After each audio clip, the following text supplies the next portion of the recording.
আসসালামু আলাইকুম ওয়া রাহমাতুল্লাহ। সারা বিশ্বের সংবাদ 7.3 মিনিটে আপনাদের সকলকে স্বাগত।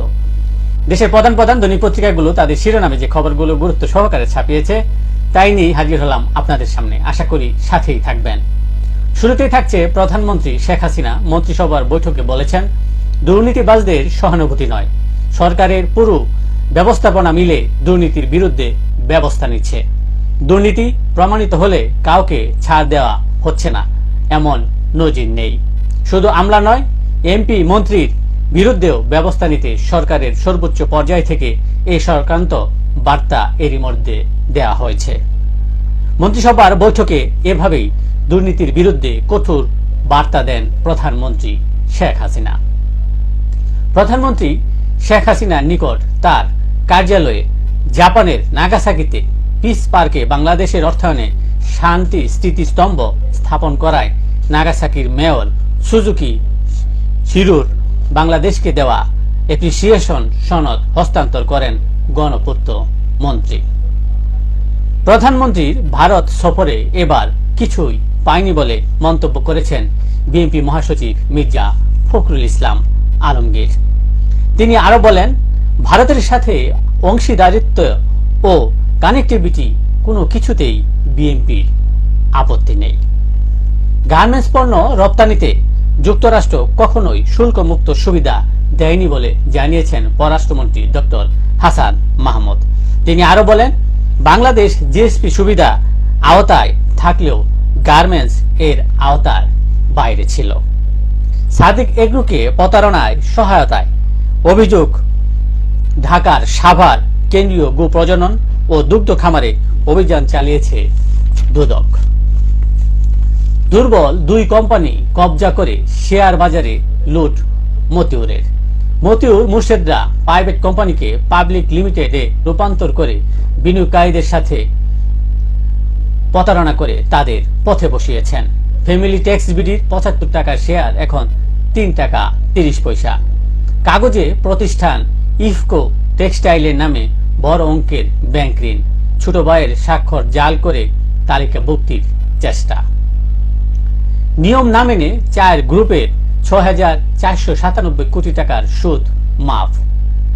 এএনএন ট্যাক্সকে 3,359 কোটি ও বিসমিল্লাহ গ্রুপকে 604 কোটি টাকা মওকুফ করেছে জনতা ব্যাংক। এসালম গ্রুপকে এনবিএল মাফ করেছে 2,283 কোটি টাকা। নাসা গ্রুপ জনতায় সুদ মওকুফ নিয়েছে 261 কোটি টাকা। 3 বছরে ব্যাংক খাতে সুদ মওকুফ হয়েছে 8,800 কোটি টাকার। দুর্নীতিবাজ সরকারি কর্মকর্তাদের দৃষ্টান্তমূলক শাস্তি চান টিআইবি। গতকাল সংস্থাটির পক্ষ থেকে পাঠানো এক বিবৃতিতে এ দাবি করা হয়। অচল পাবলিক বিশ্ববিদ্যালয় সেশন পেনশন স্কিম বাতিলের দাবিতে শিক্ষক কর্মকর্তা কর্মচারীদের কর্মবিরতি। দাবিতে লাইব্রেরি ভাঙচুর। আর্থিক অংশগ্রহণে মিলবে পেনশন, টাকার হিসেবে 3 গুণ পেনশন মিলবে সার্বজনীনে। সেবক কর্মসূচিতে সরকারি চাকরিদেরও চাঁদা দিতে হবে। কোটা বাতিল চেয়ে শিক্ষার্থীদের লাগাতার বিক্ষোভ। সরকারি চাকরিতে কোটা বাতিলের এই আন্দোলন দাবিতে 3 দিনের কর্মসূচি ঘোষণা।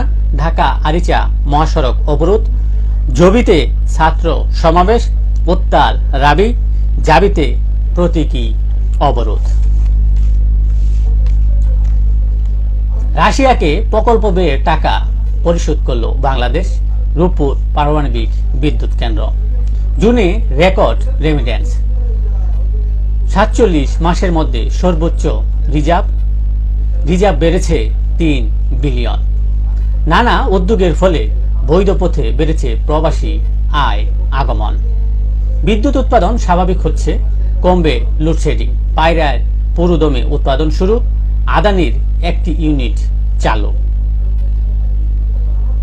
নানা সংকটেও ব্যাংকের পরিচালন মুনাফায় চমক। এ তথ্য জানিয়েছে খাত সংশ্লিষ্টরা। দেশের প্রধান প্রধান দৈনিক পত্রিকাগুলো তাদের আন্তর্জাতিক খবরে যে সকল খবর গুরুত্ব সহকারে ছাপিয়েছে তার মধ্যে শুরুতেই থাকছে ফিলিস্তিনি বন্দী নির্যাতনের নির্মম কাহিনী। 8 মাস ইসরায়েলের হাতে বন্দী থাকার পর মুক্তি পেয়েছে আল শিফা হাসপাতালের পরিচালক সহ 55 জন। সীমা লঙ্ঘন নিয়ে দখলদার ইসরায়েলি বাহিনীর কোনো অনুশোচনা নেই। গাজায় ইসরায়েলি বর্বরতা অব্যাহত, আরো অর্ধশত ফিলিস্তিনি নিহত। হিজবুল্লাহ ড্রোনে 18 ইসরায়েলি সেনা নিহত। এবার ইরাক থেকেও হামলা চালানো হচ্ছে। ধর্ম নিয়ে রাহুলের কথায় উত্তপ্ত ভারতের লোকসভা। পাল্টা আক্রমণ মোদি এবং অমিত শাহ।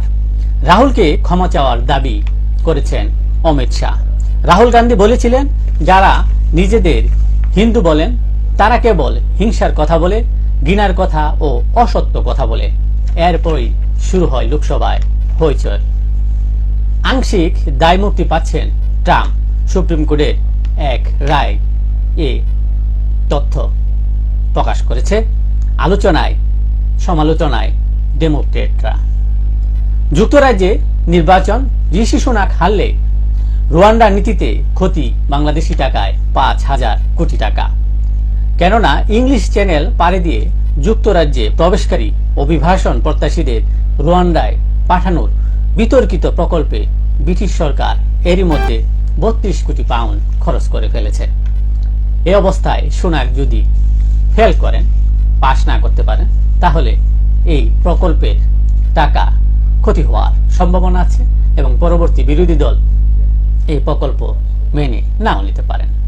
এই ছিল দেশের প্রধান প্রধান দৈনিক পত্রিকার শিরোনামে উঠে আসা শীর্ষ সংবাদ, জানিয়ে এতক্ষণ আপনাদের মাঝে উপস্থিত ছিলাম। আশা করি আপনাদের ভালোই লেগেছে। সাবেক খবরের বিবেচনায় যদি আপনাদের কোনো অভিমত, অভিব্যক্তি, সমালোচনা কিংবা কোনো মন্তব্য থেকে থাকে তাহলে অবশ্যই কমেন্টসে জানাবেন।